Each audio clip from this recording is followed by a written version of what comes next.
promised, it's double dip time here on this Thursday morning. Old Man Squad Fantasy Basketball right back up in your face. I'm Dan Bespris, and today it's hot or cold. We've got 40-something. I counted them, and then I forgot how many I counted up. We've got 40-some-odd names that are moving way up or way down the rank boards, and 7 of those 40-some-odd names are ones that I think we should be trying to either buy or sell. So 7 targets out of 40-some-odd names. We're going to be lightning rounding our way through all that stuff.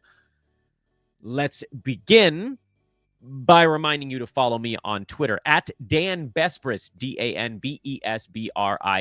We are Old Man Squad on the new Blue Sky social media network. We're Old Man Squad Fantasy on Instagram. Like on YouTube, subscribe everywhere. Please keep subscribing. That's like such a massive, massive thing. I'm going to plead with you to do it. And then iTunes, Spotify, folks. Love you guys lots. Keep those 5-star reviews coming. They are very helpful. So this is hot and cold week 5. Who are the potential buys and sells in the fantasy hoops world based on current trends?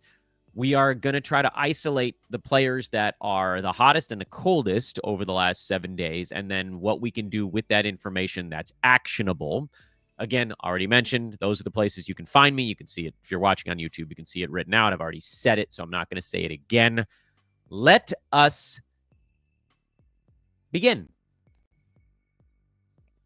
These are the biggest risers based on how far they've moved. The number listed for those, again, that are watching is how far they move, not their final ranking right now. This is how far they're moving up the board.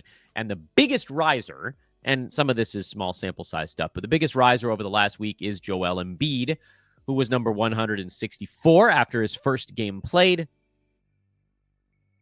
And now he's up to number 62 and climbing. I just did a whole 7-minute bit on him on the earlier show this morning about how Joel Embiid is frankly underrated right now. And do I need to color? Screw it. I'll color code him again just so you guys know how I feel about it. I've been very clear about this. Joel Embiid is a firm buy low. Firm buy low. Because no one seems to care that he's one of the top players in all of fantasy basketball. All anybody can think about right now is how his team is mad at him and he takes back-to-backs off and blah, blah, blah, blah, blah. But everybody was willing to draft Joel Embiid last year in the top 5, and the status is not that different now. Donovan Clingan had the second largest jump. He moved 65 slots.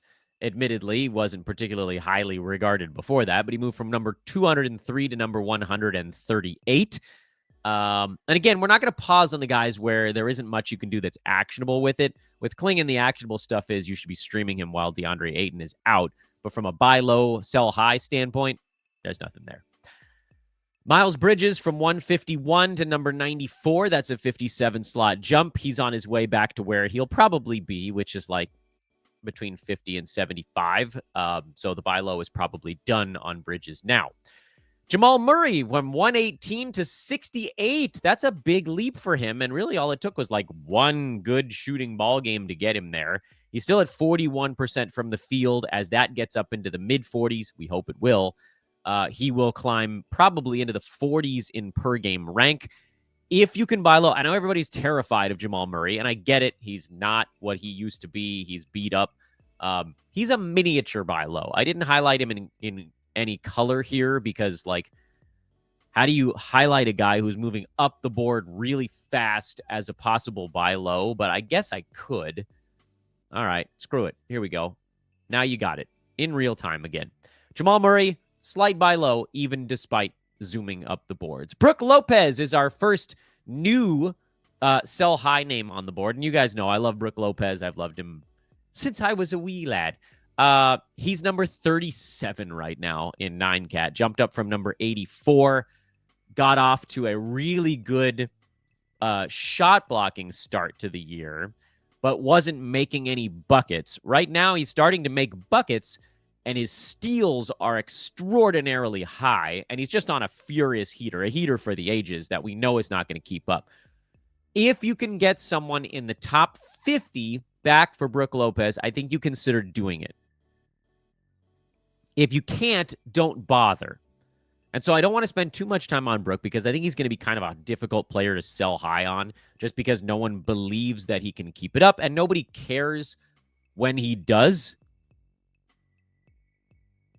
Brook Lopez was good for 3 months in a row last year, and you still couldn't sell him. Like, there's no amount that he could do that'll get you back what you'd want for him. So, yes, he's a sell high, but it's also one of the most difficult ones on the board. BetOnline is the world's most trusted betting platform. You guys thought I was going to forget, didn't you? I didn't forget. And your number one source for online betting. From the earliest odds to in-game live betting, BetOnline provides you with all the action and the ability to watch the games as they're happening, so you can track that wager. It's really fun. Like, you want to know what's happening in real time. It's half the enjoyment of all of this stuff.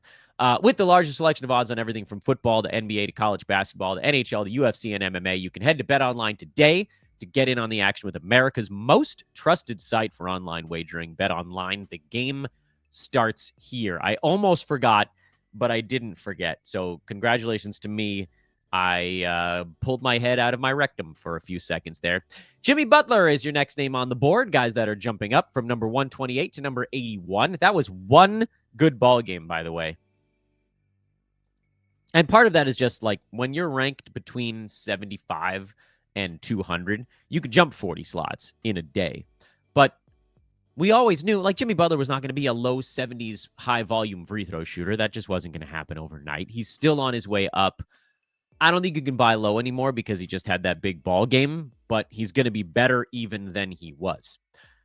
Jabari Smith Jr. had one big game and jumped from 183 to 144. I don't think there's anything actionable here. I think he's going to be a filler-level guy this year, so just ride that out.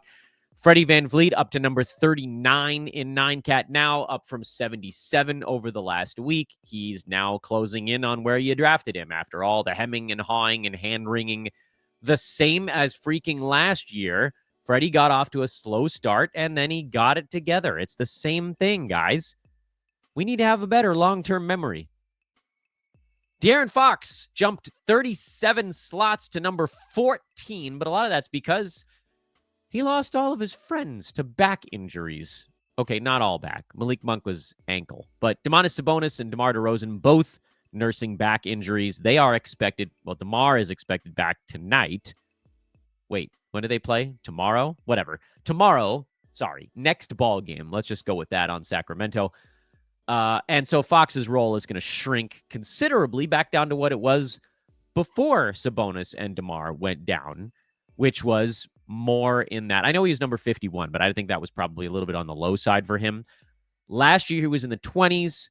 This year, with a full, healthy set of teammates, he'll probably be in the 30s, mid to late 30s, something like that. So see if you can move Fox right now. He's been crazy hot. You might be able to exchange him for someone else who was drafted right around that same pocket, and this may be your only chance to do it because there's almost no way that he keeps up the scoring binge he's been on. He's also shooting 84% at the free throw line, which not sustainable. 51% from the field because of these two unbelievable heater games. There's a lot of stuff that's about to taper off for Fox because his teammates are coming back. So maybe you can look at the board and try to figure out someone who was drafted nearby, perhaps his teammate, Domantas Sabonis, perhaps Kevin Durant, who's due back within the next week, perhaps Kyrie Irving. There's all these guys that are likely to sustain their production in a way where Fox is probably not.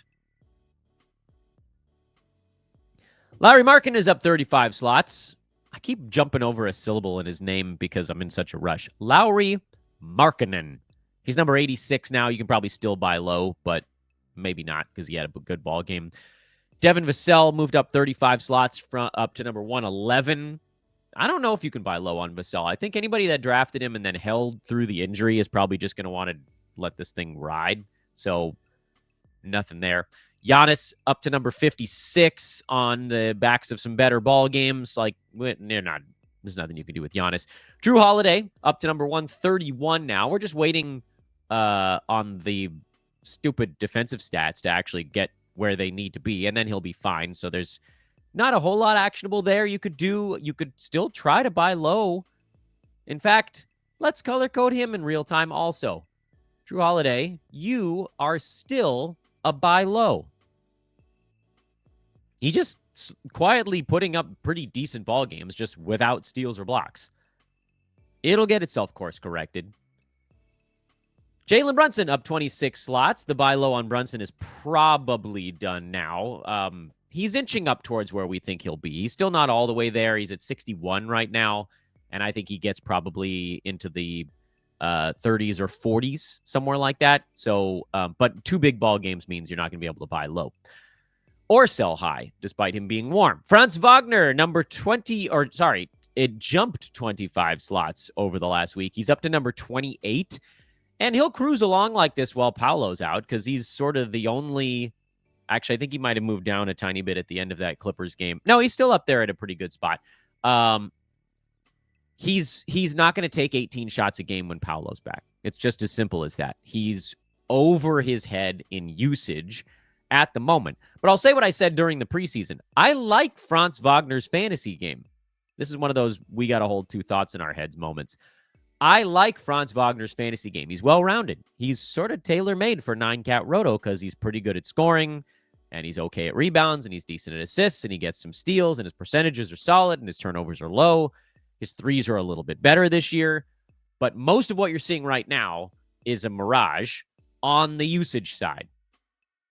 It's clear as day. I don't think you guys need me to do a deep dive on Franz Wagner and say, oh, look how many shots he started to take after Paolo went down. It went way the hell up from a decent amount to a big, fat, chunky amount. How many games did Paolo play before he got hurt? Let's do that thing. Paolo played the first 5 games of the year. In those 5 games, Franz Wagner took 16, 19, 16, 5. I think he left that game early, and 8 shots. And then Paolo went down. Listen to this. 19, 15, that was a blowout, 17, 23, 18 in a blowout, mind you, 20 in a blowout, 25 in a blowout, 24, 23, 24, 11. It was a weird one against the Clippers yesterday, but he did have 4 steals, so not all was lost. He is on a usage tear, an epic usage tear. That's basically like 3 weeks running at the moment. And at some point, it's going to end. Over the last 3 weeks, he's taking 20 shots a ball game. Is it better than that over the last 2 weeks? It might even be more than that over the last 2. Yeah, over the last 2 weeks, he's at 21 shots a game, and he's number 8 over that span. I don't actually know what you can get for Wagner, but I bet you could get top 40. And that's what I'd be aiming for. Zach LaVine jumped 24 slots, and I don't think anybody's going to do anything with him either way. He's up to number 54, which is kind of like around where people were drafting him, so hold. Al Horford jumped 24 slots to number 64. You're not going to be able to move him because everybody knows Kristaps Porzingis is going to blow up the Al Horford stuff, but I love it. Mike Conley up 23 slots. Number 118, he is starting to be asked to do more. This is good. There's nothing you can do with it, but this is why I kept insisting that you guys hold. Alex Caruso jumped a bunch. He's not on our board, but he did jump a bunch. Brandon Miller up to number 62. He's been on a pretty good usage clip lately. Some of that was Miles Bridges being out. Some of it was LaMelo Ball being benched. We move on. Andrew Wiggins jumped 22 slots up to number 102. Talked about him a bit during our morning recap show today. I think he ends up kind of in the filler zone, and you're not going to be able to move him anyway. JJJ up to number 18. This one was one that I kind of kicked around some thoughts on. He's been really hot lately. He's shooting 53% from the field. I think I would probably try to sell on Jaren Jackson, but I don't know what you can get, and it's why I didn't color code him green on the board. You guys on YouTube can see. I didn't color code him because I think you'd mostly just be selling for a player in the range you drafted Jaren Jackson, which was like around 30, 35 range. And at this point, if you drafted him there, if you took him there, you probably just want to see what he does. Unless you drafted him, you've seen this hot start, and you're like, yeah, I don't believe this at all, and then just want to like swap him for someone else that was drafted in that same area. But that feels very person specific.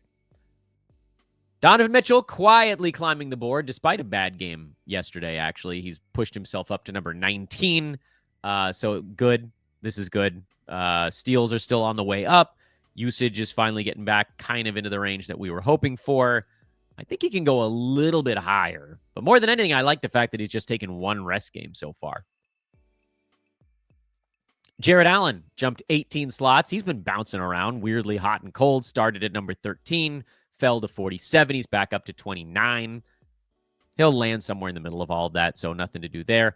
Jakob Poeltl putting up these giant scoring games. He's pushed his way back up to number 45.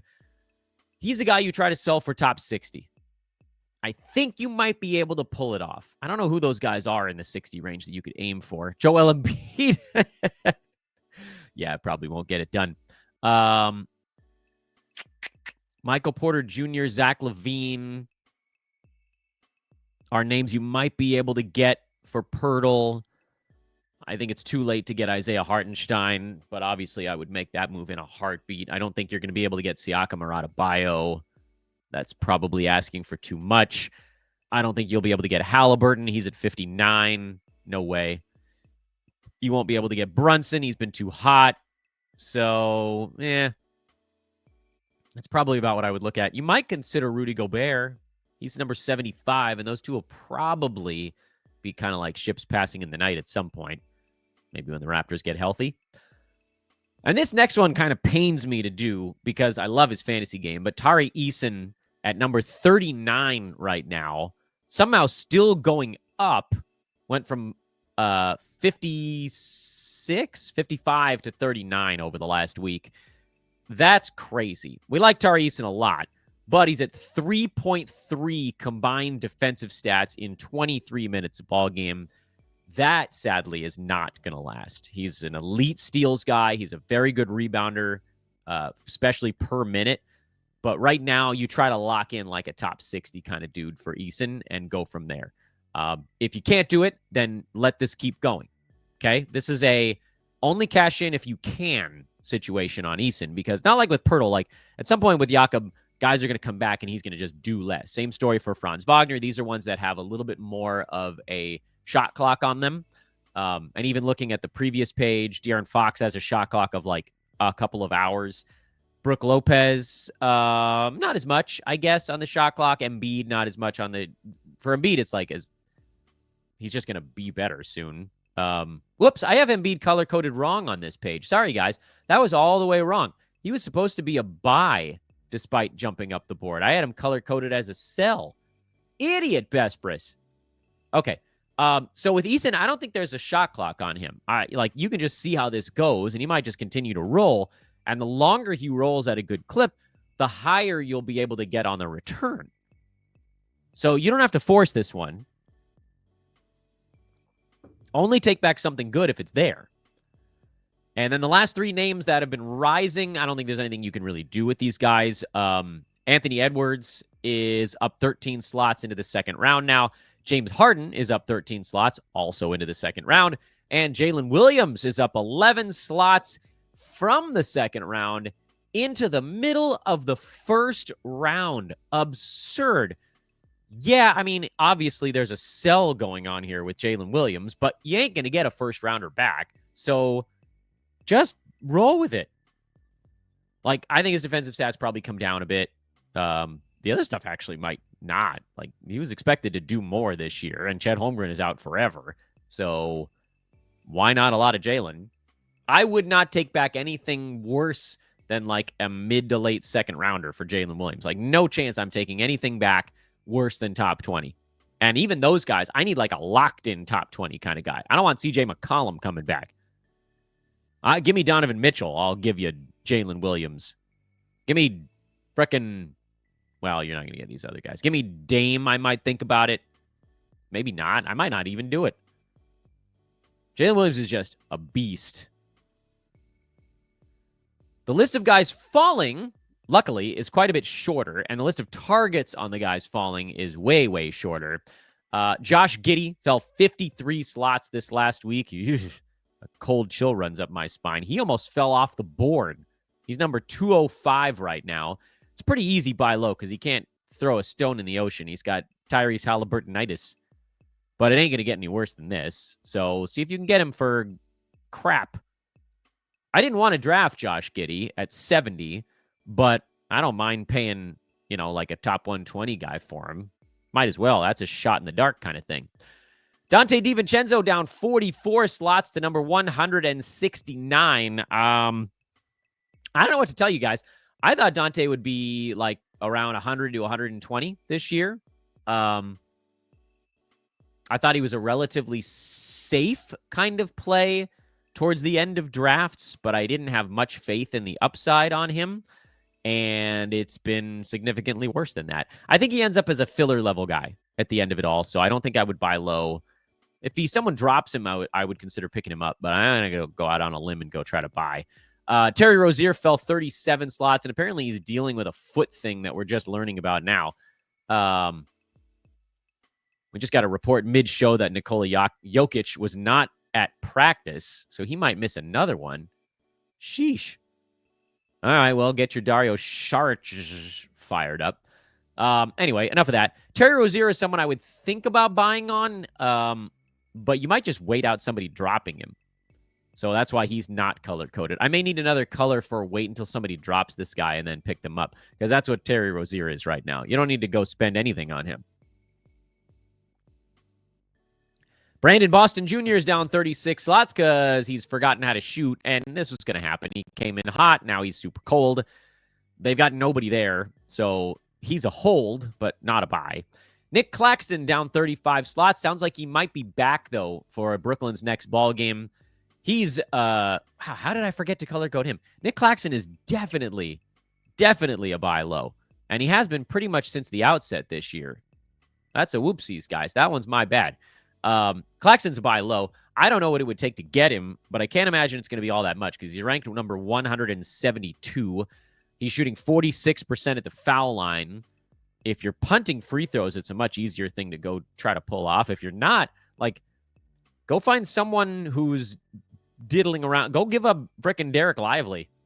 Go get a better version of the same guy.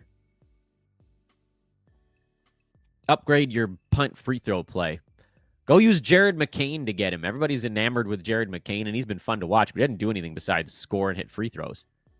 People are going to forget that, or they'll notice it at some point. Desmond Bane is down 35 slots. He'll be fine. I don't think there's even a buy window because he played pretty well yesterday. Grady Dick is down 34 slots because reality has set in, and I tried to warn you guys about this. He's a dude who relies on jump shots for a lot of his fantasy value, and that is an unpredictable lot. And that team's going to get healthy. So, wipe my hands of it. I wipe my hands of Dick. Norman Powell down 31 slots. I had to do it, guys. I'm so sorry. I'm so very sorry. Norman Powell's down 31 slots to number 51. This was why you tried to sell extraordinarily high as fast as humanly possible. I actually still don't know if he's a top 100 guy once Kawhi Leonard comes back, but I don't know when Kawhi's going to come back. So still see if you can get top 75 for Norm. I think that would still be a win long-term. And despite the fact that he's falling, he's still kind of a sell high. Paul George down 30 slots and hyperextended his knee. I want nothing to do with the Paul George scenario. Alex Sarr down 27. He's a guy that probably deserves the Terry Rozier color code of just pick him up if somebody drops him because he's a very interesting long-term stash. Bobby Portis down 26 slots. He is a plug-and-play guy only. We'll downgrade him on the board. My bad, guys. I thought he might be able to hang in there even when the Bucks are healthy. He won't. He needs Giannis or Brook Lopez to be out. Jalen Suggs down 25 slots. He just continues to sort of slowly piddle off towards where we kind of thought he was going to be to begin with, which was like that 75 to 90 range, and he's number 66 right now. I still think the field goal percent gets a little bit better, but I also think the blocks might get a tiny bit worse. Turnovers should hopefully be a little bit better. Does it all kind of level out somewhere near where he's at right now? Yeah, probably. So nothing really actionable there. LeBron has had a weird week because he put up, was it 3 or 4? 4 consecutive, I think, triple doubles. He's averaging 23, 8, and 9. That's good. Over 2 3-pointers. The field goal percent is good. But much like Jrue Holiday, LeBron James is not getting any defensive stats. And that's one of the big issues for him right now, on top of the fact that he's in kind of a free throw shooting funk that dropped him from like 78 to 74%. The other stuff is good, though. I'm sure the Lakers would love to figure out a way to get him down from 35 minutes, but the fact that they're unbelievably thin from a depth standpoint, return of Jackson Hayes and Rui Hachimura, and Jared Vanderbilt will help with that at some point, but not yet. So just, you're not going to be able to buy low because everybody that has LeBron is thinking, I've got triple doubles. And everybody that doesn't is like, yeah, but look at these other things. Look at his rank. He's down at 38. And then the team that has him is going to be like, I don't care about 38. He's doing the stuff I drafted him for. And then you guys are going to yell at each other for a while, and then you're not going to be able to make a trade. So you can try. You can try to buy on LeBron. I think it's going to be damn near impossible. But if you can get him for someone outside the top 30, I would do it. And so those names might be like an Evan Mobley, a Darius Garland. Would you go Jalen Johnson? Jalen Johnson and LeBron James have almost the exact same fantasy lines this year. But Jalen Johnson has defensive stats and LeBron has assists. Would I go Jalen Johnson or LeBron? That's a damn good question. I think I might go Bron. Anyway, a couple of names you could throw out there. You'd have to give up something pretty valuable to get LeBron back, but he still looks like a stinking cyborg. At some point, age will hit. And he's really, he doesn't move at all on defense. And maybe that's why the defensive stats are so far down. But I don't think they're going to stay this far down, if you catch my meaning. Michael Porter Jr. down 23 slots, more to where we thought he would be. He's around 50, number 55 now. His free throws are weirdly low, and I think a lot of guys on this Denver team are suffering with Jokic out, so there's a little bit of a bounce back opportunity there. If the person who has Michael Porter thinks he's going to keep going the wrong way, maybe you could get him for someone ranked right nearby, like a Kobe White or a Chris Paul, or a Jalen Suggs, honestly, and maybe you could squeeze out a round of value. Because I think MPJ probably comes back up the board a little bit from where he's at right now, but I don't think he's all that far away from the final marker. Austin Reeves down 21 slots. It really looked like they were going to feature him hard at the start of the season, but the Lakers have adjusted their rotations a bit, and so Reeves now is not the same focal point. I think it was better for him when it was a Reeves, Anthony Davis kind of second group for his fantasy value.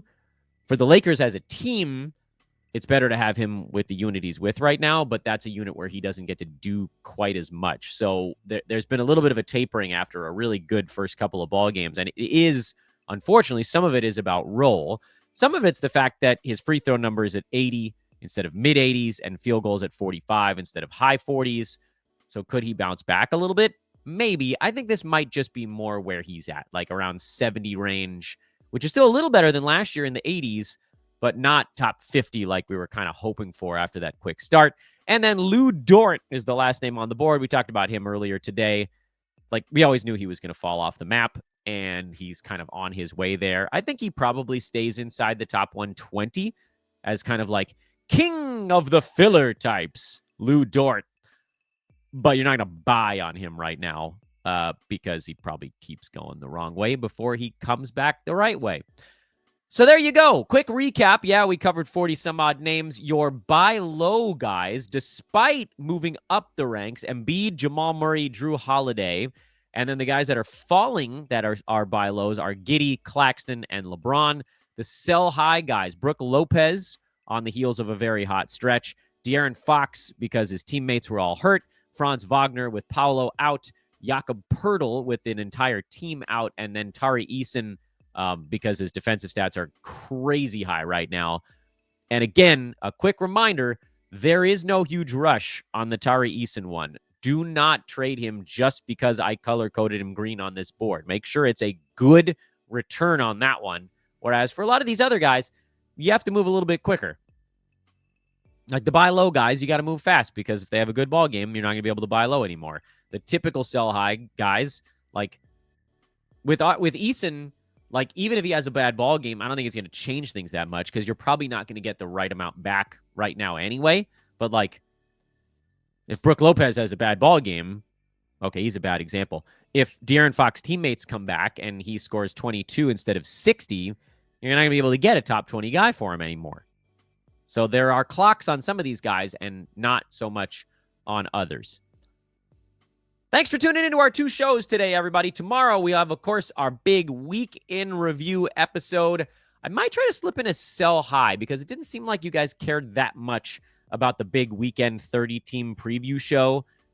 Maybe I'm wrong. Maybe we try to squeeze one of those out over the weekend. We'll see. It's been a weird week. You guys know my younger son, Theodore, who's a couple rooms over right now with the nanny, had surgery on 2 hernias on Monday. He's doing great. He's trying to climb and jump on things, and we have to tell him he can't. But he's trapped at home. So my schedule is weird. Normally, these kids are off at school and preschool like a solid hour earlier every day. And then I have peace and quiet for many hours. So thank you for bearing with me. Thank you for all those positive thoughts. That all is going to last through next week because everybody's off for Thanksgiving. That'll be a weird week. I don't know when the shows are coming, but just stick with us. Thank you. Hit that subscribe button. That way, at least you'll know when the shows drop. Like the video before you leave. Rate and review my traditional pod listeners who you guys are, I don't want to listen. I'm sorry, YouTubers, but the traditional pod listeners, they're my favorite because when they hear a commercial, I get paid 8 times more than when YouTube shows you guys a commercial. It's actually bat bleep crazy, and I don't want to call out YouTube because, like, thank you for getting my stuff all across the internet, but your content creators that you love, this, not just me, this for everybody, they get more when you listen to the old school version. Do that for them. But honestly, just keep liking and subscribing. That'll suffice. I'll see you guys over on Twitter. I'm at Dan Besbris on Twitter, at Old Man Squad on Blue Sky, Old Man Squad Fantasy on Instagram. Wrap it up, B. We'll see you guys tomorrow.